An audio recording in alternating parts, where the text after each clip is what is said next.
കുടുംബകോടതി വിഷയങ്ങളുമായി ബന്ധപ്പെട്ട് വരുന്ന പുതിയൊരു വീഡിയോയിലേക്ക് എല്ലാവർക്കും സ്വാഗതം.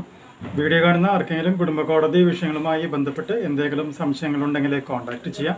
WhatsApp number +91 79 94 97 14 19.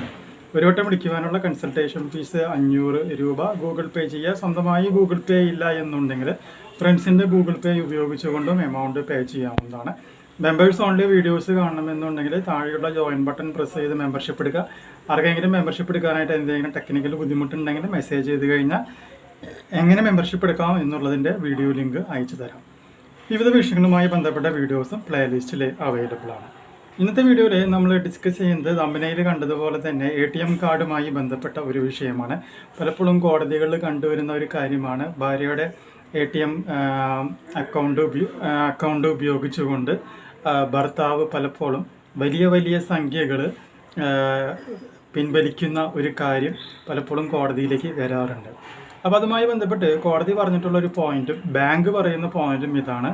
ഒരാളുടെ ബാങ്ക് അക്കൗണ്ട്, അയാളുടെ ATM കാർഡ്, അയാളുടെ ATMൽ ഉപയോഗിക്കുന്ന പിൻ നമ്പർ എന്ന് പറയുന്നത് ആ വ്യക്തി ഒരിക്കലും രണ്ടാമത് ഒരാൾക്ക് ഷെയർ ചെയ്യുവാനായിട്ട് പാടില്ല. അങ്ങനെ ഷെയർ ചെയ്തിട്ട് ആ വ്യക്തി എന്ത് ചെയ്യുന്നു, ഈ വ്യക്തിയുടെ അറിവില്ലാതെ പണം പിൻവലിക്കുകയാണ് എന്ന് മനസ്സിലായി കഴിഞ്ഞിട്ടുണ്ടെങ്കിൽ നിങ്ങളുടെ മൊബൈലിലേക്ക് ഓട്ടോമാറ്റിക്കായിട്ട് എന്ത് സംഭവിക്കും, ഒരു മെസ്സേജ് വരും. ആ മെസ്സേജ് വന്നു കഴിഞ്ഞാൽ ഉടൻ തന്നെ നിങ്ങൾ എന്ത് ചെയ്യണം, നിങ്ങളുടെ ATM കാർഡ് ബ്ലോക്ക് ചെയ്യണം.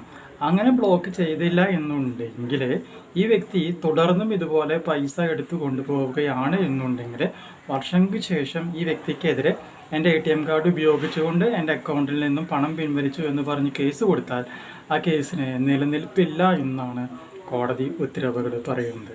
അതുകൊണ്ട് തന്നെ ഏതെങ്കിലും വ്യക്തികൾ, ജോലിയുള്ള ആളുകളായിട്ടുള്ള സ്ത്രീകളാണെന്നുണ്ടെങ്കിൽ നിങ്ങളുടെ ATM കാർഡോ ATM കാർഡിൻ്റെ പിൻ നമ്പറോ മക്കൾക്കോ ഭർത്താവിനോ ഭർത്താവിൻ്റെ വീട്ടുകാർക്കോ അല്ലെങ്കിൽ നിങ്ങളുടെ തന്നെ മറ്റ് ഫ്രണ്ട്സുകൾക്കോ കൈമാറി ഏതെങ്കിലും തരത്തിലുള്ള നഷ്ടം വന്നു കഴിഞ്ഞാൽ അതിൻ്റെ ഉത്തരവാദി ബാങ്കും ആയിരിക്കില്ല എന്നും കോടതിക്കും അതിൽ പ്രത്യേകിച്ച് ഒന്നും ചെയ്യാനായിട്ട് പറ്റില്ല എന്നും പറഞ്ഞിട്ടുണ്ട്.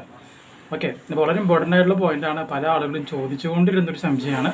ഒരു ഹൈക്കോടതി ഉത്തരവ് കിട്ടാൻ വരെ ആണ് ഞാൻ വെയിറ്റ് ചെയ്തിട്ടുണ്ടായിരുന്നത്. ഓക്കെ, അപ്പോൾ ഈ ഒരു ഇൻഫോർമേഷൻ നിങ്ങൾക്ക് യൂസ്ഫുൾ ആയിട്ടുണ്ടെങ്കിൽ തീർച്ചയായും നമ്മുടെ ചാനൽ ഒന്ന് സബ്സ്ക്രൈബ് ചെയ്യുക.